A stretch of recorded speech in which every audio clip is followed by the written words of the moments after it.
I had to pay mine.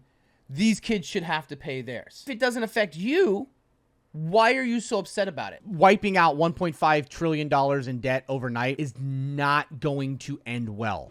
So, the I didn't, so you shouldn't.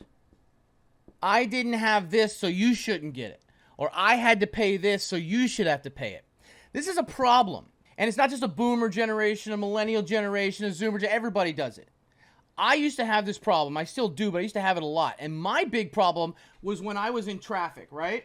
And I know that I'm not the only one who's done this, but at least I'll admit it. So you're in traffic, and there's all these cars sitting here. Okay? And you're way back here. And you're pissed off because the light, you keep missing it. And all of a sudden, some dude on a motorcycle or a moped just kind of meanders all the way to the front. And you irrationally get pissed off because you feel like they're cheating.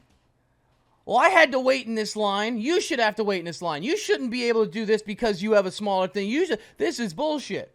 Some of y'all are already irrationally thinking about opening your door to knock the guy out or putting your car at an angle so they can't get by. But why? It's not going to affect anything. It doesn't stop you. It doesn't block you. I mean, hell, they may not even get in front of you. They may get over here. So there's no chance that they could even possibly slow you by a millisecond. But you're still irrationally angry because you had to wait, so should they. And this is kind of how this thought process goes. So a lot of people are against the idea of allowing for student loan forgiveness or debt or anything to go away because I had to pay mine. These kids should have to pay theirs, right? And in a lot of cases, there's some validity to that argument, right? But at the same time, if it doesn't affect you, why are you so upset about it? Other than the old idea of it's not fair. The world's not fair, okay? So let's talk about the pros and cons of forgiving debt. Now, number one, when it comes to student debt, very rarely do I ever talk about my personal politics. But in this case, I will because it's going to lead into my conversation of where I'm coming from. I believe personally that there should still be loans, but federally, 0% interest. I think that college should not, if it costs you money, you should not go into additional debt off of interest to pay it back. Now, you can carry that debt to however you want, whether it's to the IRS, to its wage garnishment after a certain amount of time, whatever, that's fine. All right? But people shouldn't be compounded debt for education. What are the two possible outcomes here? So, no forgiveness, partial forgiveness, full forgiveness. What are the pros and cons of all of them? Well, the pro of this is very little, but it keeps some corporations intact and actually increases GDP from a payroll standpoint because people are forever in a debt cycle. So they have to keep working more hours and longer hours. So corporations and governments like this. Okay? What's the cons? People are unhappy, less population growth, and less spending on discretionary. Partial forgiveness. Let's call this 10 to 20K. What are the positives here? That's $10,000 to $20,000 more money that people have that they can now put into long-term investments, whether it's large purchases like homes, children, whether it's investing, whether it's weekly Peloton calls, whether it's going on vacations and other stuff like that. But as long as you have that interest, this really doesn't matter unless you have a small loan as it is. Okay? So the pros of this are you actually stimulate economic growth. Right? You stimulate economic growth because people are more likely to spend as long as they're smart with their repayments going forward. But you still keep their feet to the fire by making them pay back. So it's not like they're getting all of it taken away. They're getting part of it, which will allow for growth. Okay? People need that kind of, it's like a stimulus check for people. It's like a reward for going to college. You went to college, you're $100,000 in debt plus interest piling on. You didn't get a job, you can't afford it. You know what? We're going to give you a little carrot at least. Full forgiveness. What are the pros?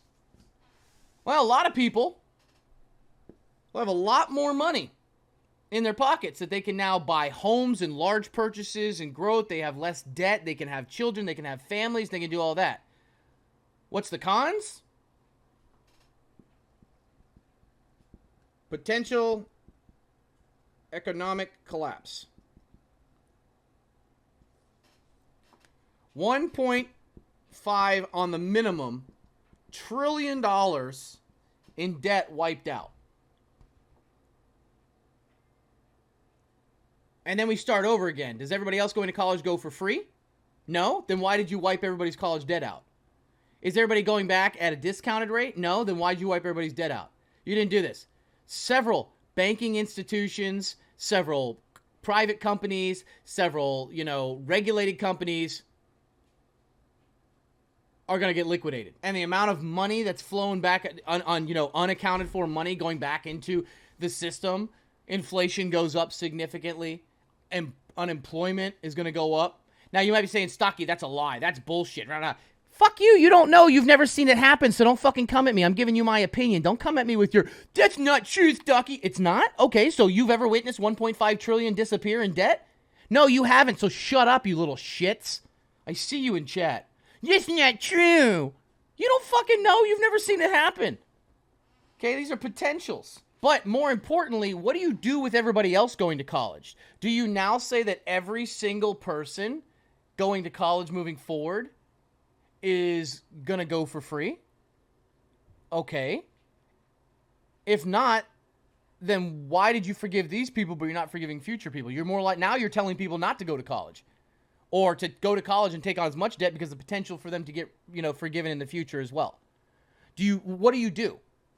So this is the problem that we're seeing here, right? This is the problem we're seeing.